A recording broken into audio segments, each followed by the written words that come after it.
it's Ashley Bookishrealm and I'm back with another video. So today is a video that most people are probably looking forward to because of the fact that I do a lot of talking about challenged and banned books on this channel, and a lot of people like that content. And last year I did a reaction to the most challenged and banned books of 2020, so it was only right that during National Libraries Week 2022 that I decided to do a reaction to the most challenged and banned books of 2021. It has been extremely hard for me not to look at this list. It just released today, literally 12 hours ago. So when this goes up, I literally am filming it the night that the list has actually released. And I'm excited to look at this list for a number of different reasons. I think the conversations related to book challenges and book bannings has definitely been on the increase and the rise this month specifically, or this year specifically, because of the number of challenges and bans that have been happening. So this is all the information and data that has been collected from the year of 2021. I think it's going to be even more interesting to see this list come out next year in 2023 as a reflection of what has happened in 2022. So we're going to go ahead and we're going to jump in. I think I have an idea of some stuff that is potentially going to be on here. George, the book now is actually titled Melissa, and Alex Gino made the decision to change that along with Scholastic. Melissa, formerly known as George, typically is on this list every year. I could see anything dealing with the LGBTQIA+ community being on here. Anything dealing with race is going to be on here. And I'm wondering how many of like our older classics that typically are on this list, like To Kill a Mockingbird usually makes its rounds, Speak usually makes its rounds. So I'm really interested in seeing what these books are. So these are the top 10. Let's go ahead and jump in. Okay, so what we're looking at here is this is from the Office of Intellectual Freedom, which is done by the American Library Association. They're the ones that compiles all these books every single year. And it says here in the beginning that they condemn censorship and work to ensure free access to information. I am definitely considering doing a video this week possibly about what intellectual freedom means and how that applies to libraries and how that differentiates between what we do here in the booktube community. But every year they compile a list of the top 10 most challenged books in order to inform the public about censorship in libraries and schools. These lists are based on information from media stories and voluntary reports sent to the Office of Intellectual Freedom from communities across the U.S. So this is not something that we're looking at from an international perspective. This is solely looking at the U.S. The top 10 lists are only a snapshot of book challenges. Surveys indicate that 80 to 97% of book challenges documented requests to remove materials from school or libraries remain unreported and receive no media. So what's so interesting about this is that people don't even realize that a lot of book challenges and book bannings actually don't even make headlines, and they're actually never reported. So what you see is a very, very small snapshot of what actually happens. So let's scroll down here.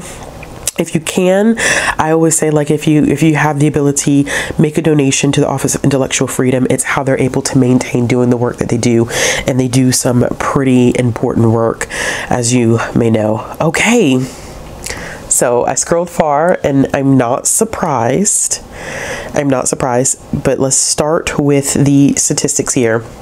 The Office of Intellectual Freedom tracks 729 challenges to library, school, and university materials and services in 2021. That number is going to skyrocket when they pull this data for 2022. I can go ahead and tell you that.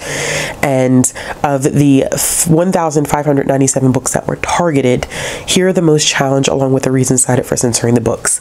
Of course, genderqueer is number one. The reason why genderqueer is number one is because of, I think, a lot of the media attention that was geared towards genderqueer because of what was done in Texas. I am not surprised to see this as number one on this list. I really do feel like a lot of LGBT books are being specifically targeted.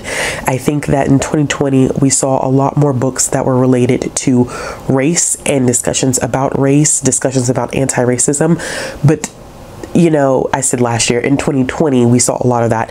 In 2021 and in 2022, I have noticed a lot of pushback against queer community, which is extremely unfortunate. So it was banned and challenged and restricted for LGBTQIA plus content, and because it was considered to have sexually explicit images, which this is so interesting whenever I see this, because it is never in a setting in which I think it is inappropriate, meaning that I don't think that this book is ever offered to an audience that is not, it's not age appropriate. Does that make sense?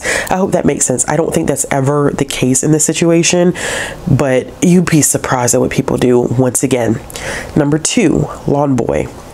I'm not surprised to see this. I've seen Lawn Boy across a couple of different lists. And once again, here we are looking at number 2, banned and challenged for LGBTQIA plus content, and because it was considered to be sexually explicit, which makes me feel like George M. Johnson's book, their book, is going to be on here. All Boys Aren't Blue. I have no doubt in my mind that that book is going to be somewhere on this list, y'all. I've spoken into existence. I promise y'all, I have not seen this list. I'm literally looking at this list for the first time. So number 3 is All Boys Aren't Blue, and it's banned and challenged for LGBTQIA plus content, profanity, and because it was considered to be sexually explicit. George has spoken a lot about their feelings about having a book that is banned or challenged, and they have talked about the fact that it was not meant to arouse, because I think someone has stated that it's sexually explicit and that they're worried about how that may impact kids. And I think when people say sexually explicit content, they're thinking that this material is meant to arouse readers, and it's not at all. Like, we're not talking about erotica. I've read genderqueer and I've read All Boys Aren't Blue, and it's night and day for me, like reading a, you know, hot and heavy steamy romance or erotica book, and then reading these where we're literally reading about someone's experience. It's so different. So whenever I see sexually explicit, I'm always like mind blown by the logic or lack thereof that is used. Number 4, Out of Darkness. Reasons banned, challenged, and restricted for depictions of abuse, and because it was considered to be sexually explicit. I have not read Out of Darkness by Ashley Hope Perez. I am so confused sometimes when books are banned or challenged, and it's because it depicts an experience that maybe the reader has not gone through. But I think it's important to have these books, like have access to these books, because there are kids who are going through these things. And what you'll find, this is so interesting about these lists, is that most of these books that get challenged or banned are because of the fact that the target audience is usually like, you know, I've seen a couple picture books on these banned lists before, but like middle school readers and high school readers. And, you know, it's very interesting that those are the books that are constantly being challenged. And I think it's because you have parents come in and they feel like, you know, I don't want my child having access to this. I don't want my child to be exposed to these things. And I will talk about this a little bit after I go through the list, how harmful that is for children who are in different circumstances, most likely lower income, don't really have access to these materials regardless.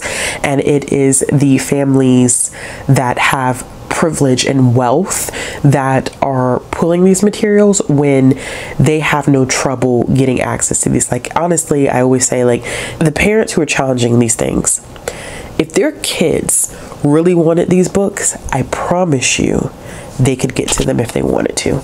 There's nothing really stopping a lot of them from getting access.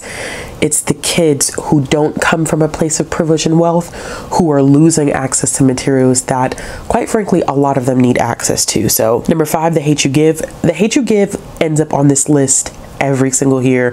I don't feel like there's really ever been a year where The Hate You Give hasn't been present on this list. And it's banned and challenged for profanity, violence, and because it was thought to promote an anti-police message and indoctrination of a social agenda. Now, I feel like that indoctrination of a social agenda is different than what I've seen in years past. I have seen the profanity, the violence, and the anti-police message, but I feel like this indoctrination of a social agenda is something that's newer, because indoctrination is now the US, it's the buzzword.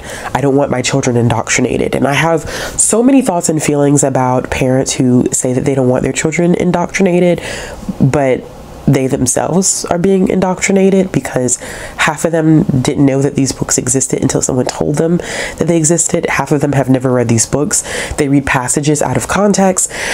It's such a fascinating phenomena to talk about indoctrination, yet you do stuff because you're being told to do it. So who's really being indoctrinated? What do I know? Number 6, The Absolutely True Diary of a Part-Time Indian by Sherman Alexie. I have seen this on a banned list before. I'm surprised to see it in 2021. I haven't really heard much about it since its original banning and challenging when it caught steam for it. I am surprised to see it on here, but it's banned and challenged for profanity, sexual references, and use of a derogatory term. There's a lot of different things that are going on just with Sherman Alexie in general, which I'm not going to get into here, but I'm also not surprised to see that one on the list. Number 7 is Me, Earl, and the Dying Girl by Jesse Andrews. I'm surprised to see this. I don't know if I have ever seen Me, Earl, and the Dying Girl on a list before. If so, I must have missed it. And I wonder if, Book Talk really took the world by storm, I feel like, in 2021. Maybe a little bit in 2020, but I feel like 2021, it really made its mark, where we started seeing bookstores and even libraries start doing things related to Book Talk. And I think that Book Talk really has pulled heavily from older YA titles. And I'm wondering if, I don't know, if Me, Earl, and the Dying Girl got some buzz or got a little bit more recognition because of Book Talk. And then somebody's parent got a hold of the book and, was like, oh, I don't this content, because that is my first time. If I could be wrong, but this is my first time seeing this on this list. I don't believe Me, Earl, and the Dying Girl was on this list for the 2021. I don't believe it was, because the 2020 list was definitely more so about race relations, anti-racism. So I wouldn't have seen Me, Earl, and the Dying Girl on that. Number 8, The Bluest Eye by Toni Morrison. It's been a minute since I've seen this one on the list. This one is one that has been banned and challenged for a very long time. I am surprised to see it on the 2021 list.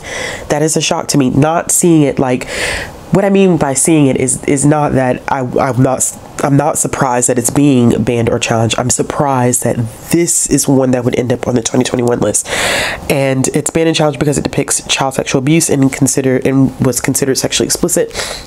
I think that this probably has a lot to do with, I think in the second half of 2021, we were seeing a lot of parents and a lot of different people, news, media, people questioning assigned readings. And The Bluest Eye, I believe, is often an assigned reading or a quote unquote required reading for high school classes, typically more of your advanced placement AP or international baccalaureate IB classes.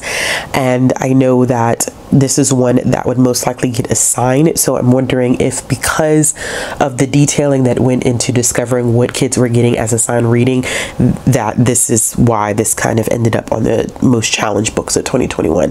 That is really interesting, y'all. I did not anticipate seeing that one at all. This Book is Gay by Juno Dawson. Not surprised. Like I said, this book is definitely skewing, kind of half and half here, almost. Yeah, so genderqueer, lawn boy, all boys aren't blue. We are also seeing This Book is Gay. I think we're seeing maybe 50% of this list has to do with LGBTQIA plus content. I promise y'all, I truly believe, in the pit of my soul, that when this list is revealed in 2023, that we're going to see a heavy shift into books that are being banned and challenged because of LGBTQI plus content. Because honestly, that list that came out of Texas, most of that stuff was LGBTQIA plus content. like keeping it 100 with you. There were a couple things on that list that dealt with like Black Lives Matter and like racial justice stuff, but a heavy bit of that was LGBTQIA plus content. So I would not be surprised if going forward in the, you know, in the next year we're going to see more of that. So this book is gay, was banned, challenged, relocated, and restricted for providing sexual education and LGBTQIA plus content. I just don't understand the fight against sexual education or sex ed. I can't wrap my mind around it.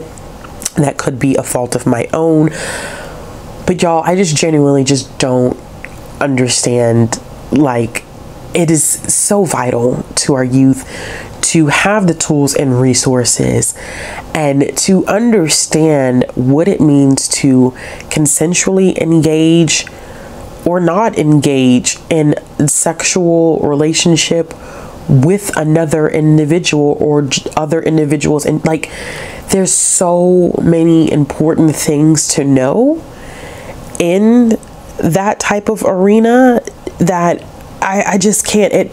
I'm really at a loss for words, because it always baffles me. People are like, I don't want my kids learning sex ed. And I'm like, okay, but are you teaching them this stuff at home? And 9 times out of 10, I feel like they're not.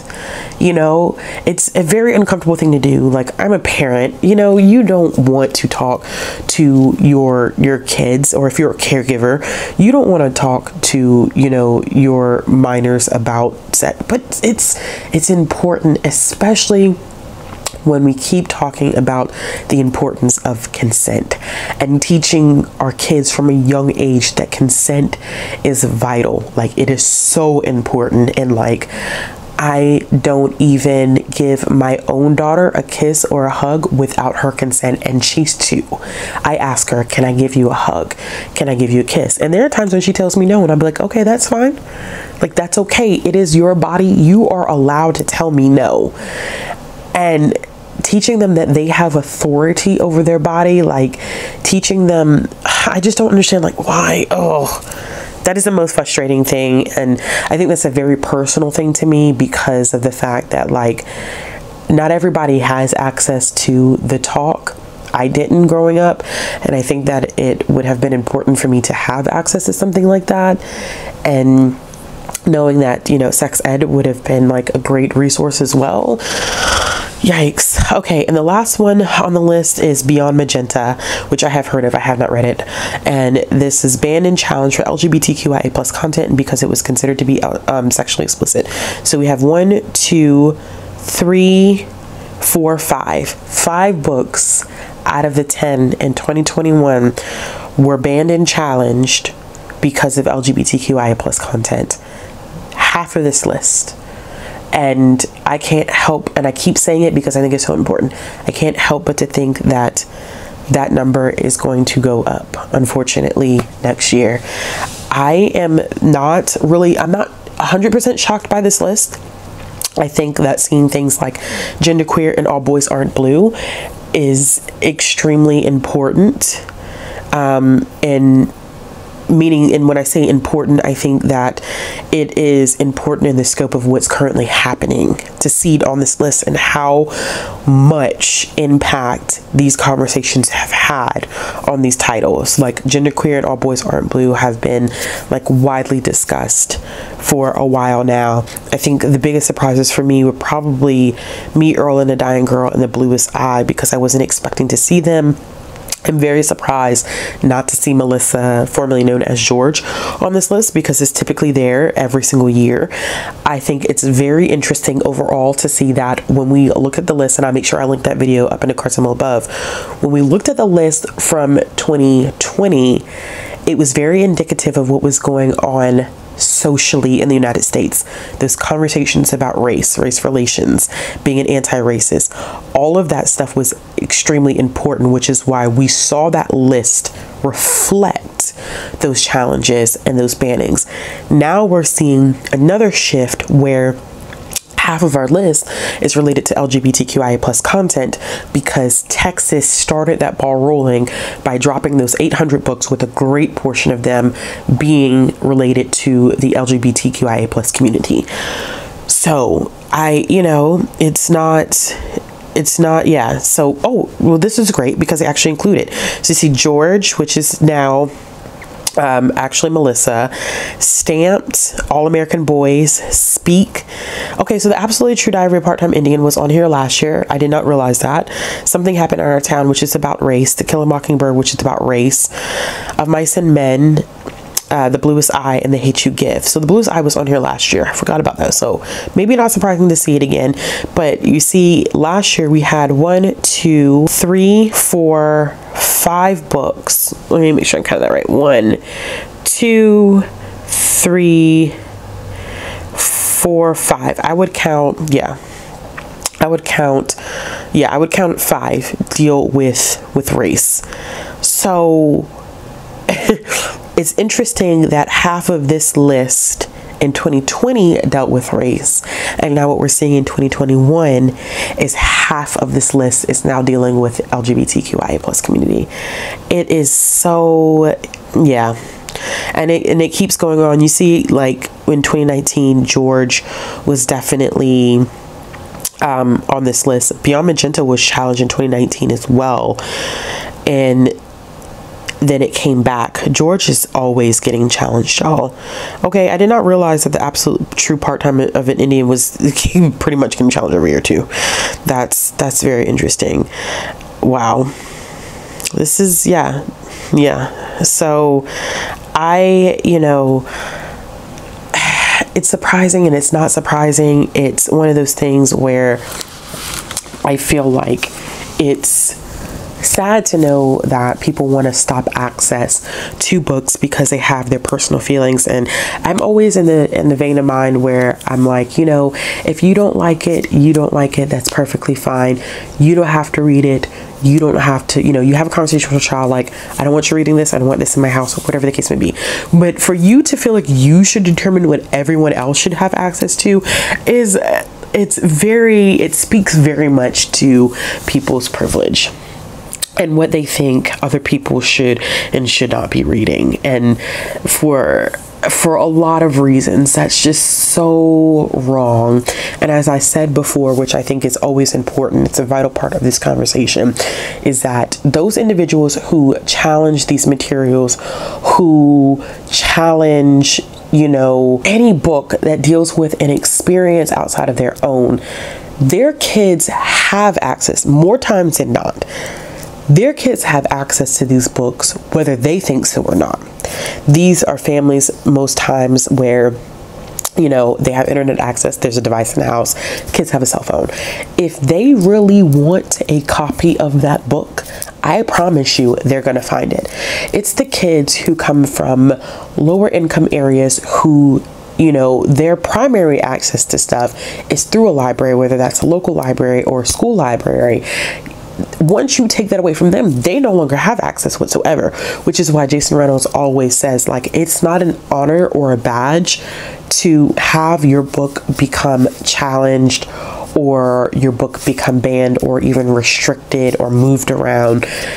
It's not an honor, because that means that there are a group of people who no longer have access to what you've put out into the world. And it really does feel like a personal attack on your experience. I know George M. Johnson, like, they've really talked about this a lot, and how it's their experience.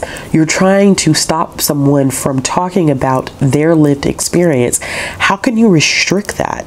It's not your lived experience. If it's not something that you want to read, or you feel like it's going to make you uncomfortable, it's not something that you feel like your kids should have access to, then that's a decision that you make for your kids, but you don't get to make that decision for anyone else. And that's the part of it that a lot of us just can't get past. But anyway, that is the list. It breaks my heart, but it's something that has been going on for years, y'all. I always say book challenges and book bannings are not anything new. They're not new. This is not a new phenomena. It just, people are doing things right now because of a lot of political reasons, out of boredom, out of wanting a sense of control. And that's where we're starting to see a lot of these issues come through, where there's excessive banning and challenging going on outside of the norm. But I will make sure that I link that ALA document in the description box below. If you have any questions, any comments or concerns, if there's any specific video you would like to see me do about book challenges and book bannings, please let me know in the comment box below. As always, if you like this video, give it a thumbs up. If you want to see more content from me, click the subscribe button, hit the bell for notifications, and I'll be back with another video soon. Bye.